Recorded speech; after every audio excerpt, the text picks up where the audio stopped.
Ei siis, mä oon nyt kaatanut puoli tölkkiä Karjalaa tuon lasiin.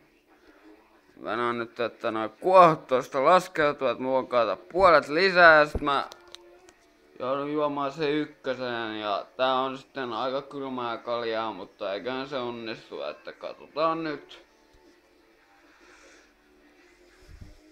Luulen kyllä, että onnistuu, koska olen joskus juonut kuitenkin ihan jääkylmän tuopin baarissakin ykkösellä.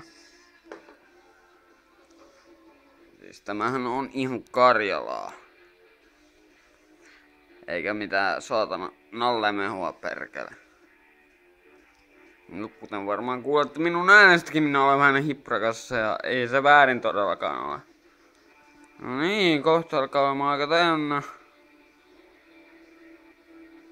Ja siinä oli kaljat.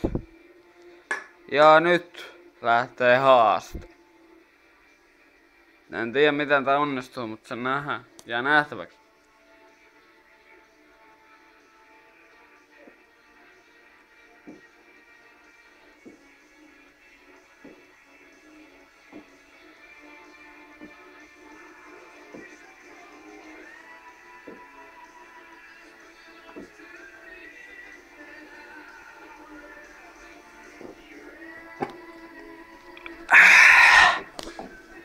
Tekipä terää nyt. Morjes!